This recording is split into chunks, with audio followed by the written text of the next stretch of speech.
कल से सुन मेरी बात, मैं कह रहा हूं रिकॉर्ड कीजिए। जितने बड़े जब नेता हो ना इतने बड़े नहीं करते। सुना मेरी बात को अधिकारी है। हां जितने बड़े तो नेता हो ना इतने बड़े नहीं करते मारा के बैठ रहे। अभी और टक्कर दो बुलाइए आप धर्मेंद्र नकल बुलाओ। रमेश जोशी नाम है मेरा, रमेश जोशी नाम है मेरा। उत्तराखंड के हरिद्वार से एक वीडियो वायरल हो रहा है जहां पर मुजफ्फरनगर के नाम से कुछ शब्द कहे जा रहे हैं, खासकर उत्तराखंड के लोगों को। आप वो वीडियो हिस्सा आपने देख ही लिया है, लेकिन जिस शख्स के साथ ये मामला हुआ है वो मेरे साथ ही बैठे हैं।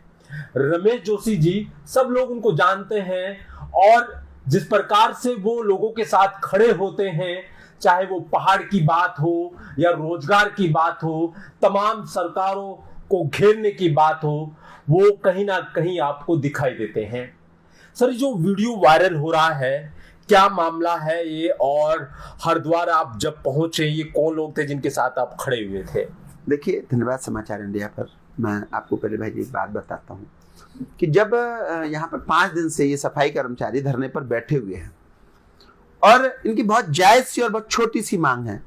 इन लोगों की ये मांग थी और ये मांग वैसे भी मांग ये जो कांगड़ी विश्वविद्यालय के मैनेजमेंट के द्वारा इनको धरने पर बैठने को विवश किया गया, उनकी मांग तो वैसे ही नियमानुसार पूरी होनी चाहिए, वरना उनके खिलाफ जो ये लोग उनको उकसा रहे हैं, इनके खिलाफ अभियोग पंजीकृत होना चाहिए। क्यों? केंद्र सरकार का एक मानक है कि आप कम से कम इतनी मजदूरी देंगे और उन्होंने एक जारी कर रखे हैं दिशा निर्देश। तो उनकी ये मांग थी कि जो दिशा निर्देश जारी हो रखे हैं कांगड़ी विश्वविद्यालय तमाम मजदूरों के लिए, तो हमें केंद्र सरकार के अनुरूप इतना हमें तनख्वाह मिलनी चाहिए। दूसरी उनकी ये मांग थी कि हमारा ईएसआई और हमारा इंश्योरेंस होना चाहिए। ईएसआई और इंश्योरेंस से तो आप एक प्राइवेट फैक्ट्री में भी नौकरी करें तो वहां भी ईएसआई, पीएफ और इंश्योरेंस कंपलसरी है। इनकी क्या गलत मांग थी? और एक इनकी मांग थी कि ये लोग बाहर से लोगों को ला करके वहां पर नौकरी पर रख दे रहे हैं, परमानेंट कर दे रहे हैं, जबकि हम लोग जो 15-15, 20-20, 25-25 वर्षों से वहां पर जॉब कर रहे हैं, हम लोग के साथ सौतेला व्यवहार कर रहे हैं। आश्रित जो लोग हैं, जिनके माता पिता मर गए, जो तब अभी आ रहे हैं, उनको तो नौकरी मिल जा रही है, और जो लोग आश्रित हैं उनको ये लोग परमानेंट नौकरी नहीं दे रहे। ये इनकी मांगे थी जो बहुत जायज मांगे थी और जो नियम अनुरूप होने भी चाहिए, लेकिन ये लोग बार बार कोर्ट का झांसा दे देते हैं, जबकि वो जो लोग इस धरने पर बैठे हुए हैं, वो जो लोग कोर्ट में हैं, वो उन लोग का यहाँ कोई मतलब नहीं। लेकिन ये बार बार प्रशासन को, शासन को, सरकार को गुमराह कर देते हैं। तो जब 5 दिन से लोग धरने पर बैठे तो लगातार मेरे पास फोन आ रहे थे, तो मैं वहां पर कल धरने को समर्थन देने के लिए गया था, क्योंकि वो लोग सफाई मजदूर थे, हमारे मध्यम वर्गीय और गरीब परिवार के लोग थे। वो लोग 9, 10, 11 हजार रुपए में अपने बच्चों को पढ़ा रहे हैं, किराया दे रहे हैं, भोजन दे रहे हैं, सारी चीजें दे रहे हैं, और उसके बाद भी वो वहां नौकरी कर रहे हैं, एक अनुशासन के तहत वो काम कर रहे हैं। लेकिन गुरुकुल जिस चीज के लिए जाना जाता है, अनुशासन के लिए, हमने बचपन से सुनते आए हैं, देखते आए हैं कि गुरुकुल जो है वो अनुशासन के लिए है, अनुशासन वहां सिखाया जाता है। लेकिन कुछ लोग वहां जो मुजफ्फरनगर से या बाहर से जो लोग आ गए हैं, वो इस प्रकार से अनुशासन को वहां तोड़ रहे हैं कि कल जब मैं धरने पर बैठा तो बात आई वार्तालाप की, तो वहां से अंदर से 3 लोग आए जो मैनेजमेंट के लोग थे। उन्होंने कहा जी आपको कुलपति जी ने बुलाया है और आपसे वार्तालाप होनी है। तो हमने कहा ठीक है। उन्होंने कहा 2 लोग आएंगे। हमने कहा 2 नहीं 5 लोग आएंगे। भाई 2 सुराज के और 3 हमारे जो सफाई कर्मचारी, हमारे जो भाई लोग, मजदूर लोग वहां बैठे थे। तो तय हुआ कि ठीक है, आप 5 लोग वहां चलेंगे। जब 5 लोग वहां गए तो चुपचाप से वहां के स्टाफ को अंदर बुला के उसको 1 मिनट में पता नहीं क्या धमका दिया, कौन सी चिट्ठी उन्हें दिखाई। वो बाहर को आए। जो बाहर आए तो कहने लगे देखिए ये तो हमसे साइन करने को कह रहे हैं, ये तो चिट्ठी दिखाई है उन्होंने। तो मैंने कहा जी ये वार्तालाप के लिए बुलाया गया, और वार्तालाप के लिए आपने 5 लोगों को, हम लोगों की शर्त हुई है कि हम 5 लोग जाएंगे, तो आप अकेले एक व्यक्ति को क्यों ले जा रहे हो चुपचाप गुपचुप तरीके से? तो उसमें से एक व्यक्ति जो आपने वीडियो देखी होगी किस प्रकार से धमका रहा उत्तराखंडियों की मैं मुजफ्फरनगर से हूं, जितने तुम्हारे यहाँ नेता नहीं है उतने हमारे खानदान में लोग हैं। तो आप मुजफ्फरनगर के इस भाषा की, अमर्यादित भाषा का इस्तेमाल करके हमको क्या बताना चाहते हैं? आप क्या सिखाना चाहते हैं? कि हम डरने वाले लोग हैं? उत्तराखंड में रहना होगा तो चाहे कोई कहीं से आया हो, किसी प्रदेश का हो, उसे उत्तराखंडी कहना होगा और बार बार कहना होगा। उठते, सोते, जागते, नहाते, धोते, खाते, पीते उत्तराखंडी कहना होगा और कहना पड़ेगा। आप ये मुजफ्फरनगर से आकर के हमारे को माफिया राज ने दिखाए। उत्तर प्रदेश में हमारे योगी जी उत्तराखंड की धरा से निकल के गए, जिन्होंने माफियाओं की चूल्हे हिला दी। वो या तो आज भगवान के घर है या जेल की सलाखों में या प्रदेश छोड़ने पर विवश है। वो तो धिक्कार है हमारे प्रदेश के मसीहा मुख्यमंत्री जी का, जो अपनी कानून व्यवस्था में आपको इतने ईमानदार डीजीपी मिले, लेकिन आपने इस प्रकार के एसएसपी को अपने मकड़ जाल में फंसा दिया कि डीजीपी साहब केवल कानून व्यवस्था ही बना पा रहे हैं, वो अन्य तमाम जो चीजें हैं उनको किस प्रकार से देखें। एसएसपी जो हैं प्रदेश जिले के, उनको आपकी शह मिली हुई है। उसके बाद में जब इन्होंने इस भाषा का इस्तेमाल करा तो क्या हम कहीं विदेश से आए हैं? हम आंदोलनकारियों के प्रदेश से हैं, आंदोलनों की ये जननी है। आंदोलन से हमें प्रदेश मिला, कोई भीख और विरासत में नहीं मिली है। और आज भी पूरे देश में आप देख लीजिए, बॉर्डरों पर सबसे ज्यादा अगर कोई सैनिक है तो वो उत्तराखंडी है और उत्तराखंड का लाल है।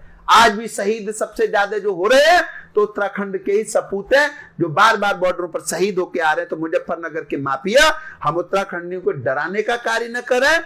आपके डर से कोई उत्तराखंडी डरने वाला नहीं है, और आपको इतिहास भूगोल इस उत्तराखंड का बता दिया जाएगा।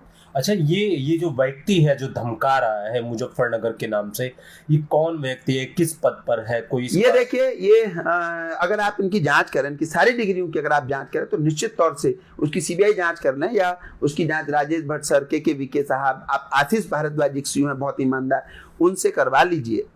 आप अक्षय कोंडे साहब की एक टीम बना के उनसे करवा लीजिए। सारी डिग्री किस प्रकार से होंगी आपको पता चल जाएगी। और दूसरी चीज, इनसे 10 प्रार्थना पत्र लिखवा दीजिए। प्रार्थना पत्र भी प्रॉपर नहीं होंगे। और ये आज गेम्स के टीचर हैं यहाँ, इन्होंने पीएचडी भी कर दी है, फिजियोथेरेपी से या किसी चीज से पीएचडी भी कर दी है। उसकी सारी जांच होनी चाहिए। गुरुकुल में एक अनुशासन होता है, ये अनुशासन है इनका। जब यही अनुशासन में नहीं है, यही मर्यादित नहीं है, तो बताइए गुरुकुल में छात्रों को क्या शिक्षा दीक्षा दे रहे होंगे ये लोग। तो इस प्रकार के जो लोग हैं ये गलत कर रहे हैं, और ये बिल्कुल उत्तराखंड के अंदर तो कतई नहीं चलेगा, दिक्कत ही बर्दाश्त। अच्छा, जो मांगी गई है उन लोगों द्वारा, जो वहां पर लोग काम करते हैं, जो अभी तक उनको वो उतना पैसा नहीं मिल पा रहा पर मंथ जो मिलना चाहिए, उनकी क्या क्या मांगे हैं जिनका समर्थन आप? देखिए, उन्होंने एक छोटी सी मांग करी है कि हमको इंश्योरेंस और ईएसआई दिया जाए। ठीक है।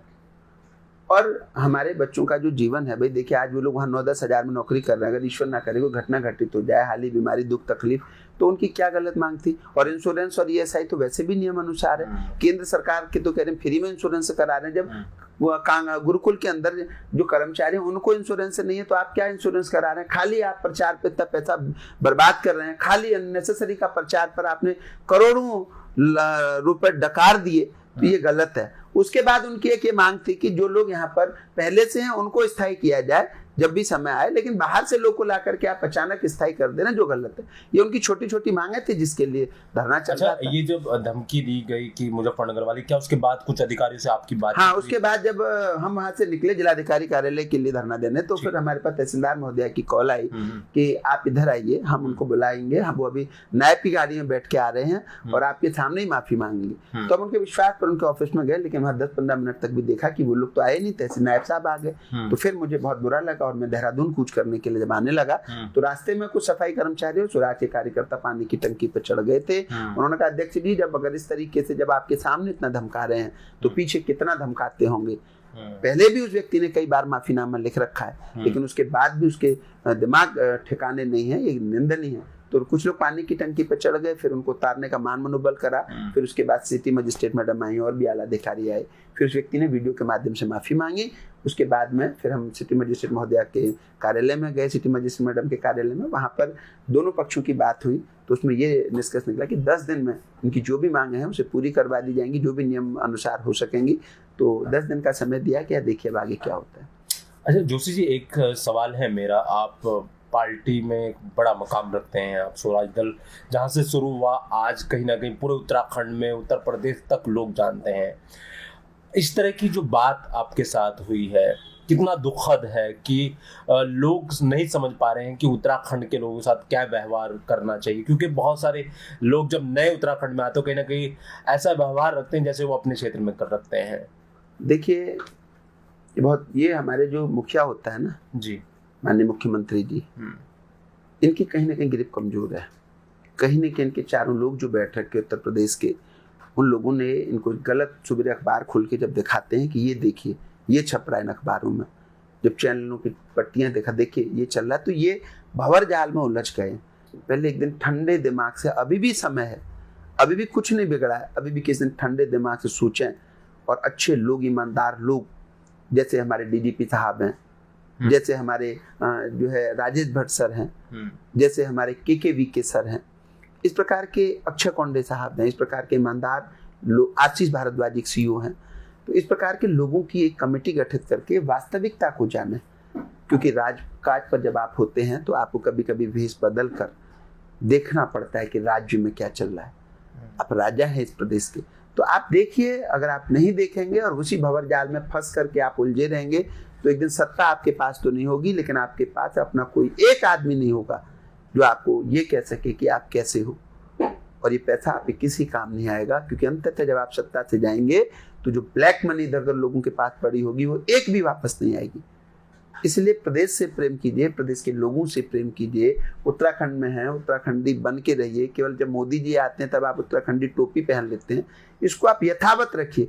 जब आप अपनी संस्कृति की पहचान बनाएंगे, उत्तराखंडी टोपी आप पहले देखिए, तिवारी जी को देखिए, स्वर्गीय नारायण दत्त तिवारी जी हमेशा मस्तक पर टोपी धारण करते थे। आज भी हमारे देखिए जो श्री भगत सिंह कोश्यारी जी हैं, आज भी दे दीजिए प्रदेश की कमान उनके हाथ में, आज भी प्रदेश में आप देखिएगा किस प्रकार से व्यवस्था बना देंगे वो। उन्हीं की कृपा से आज आप माननीय मुख्यमंत्री के पद पर हैं, तो वो आज तक अपने मस्तक पर टोपी धारण करके रखते हैं। तो आप जब केवल हमारे देश के यशस्वी प्रधानमंत्री जब उत्तराखंड की धरा पर आते हैं तो उत्तराखंड की टोपी को धारण करते हैं। तो आपको उनके जाने के बाद में आप क्यों टोपी उतार देते हैं? आप मुखिया के तौर पर सुचारू रखिए ना, अपनी संस्कृति को बच्चों तक पहुंचाइए, जन जन तक पहुंचाइए। इसीलिए तो आप मुखिया के पद पर हैं। यहाँ की व्यवस्थाएं जो आज तमाम भ्रष्टाचार हैं, घोटाले हैं, इसको रोकिए, इसको नियंत्रण कीजिए। आज ये हालात हैं कि बाहर से लोग आकर के उत्तराखंडियों को धमका रहे हैं, इसमें कहीं ना कहीं आपकी कमजोरी है। आज उत्तराखंडियों को धमका रहे हैं, जब आप सत्ता से उतरेंगे तो आपके बच्चों को भी ऐसी प्रकार धमकाया जाएगा। इसलिए आप सावधान हो जाइए और चेत जाइए। और भी बातें होंगी स्वराज के बारे में और रमेश जोशी जी के बारे में, कि और भी मुद्दे होंगे। आप देखते रहिएगा समाचार इंडिया, खबर से लेकर।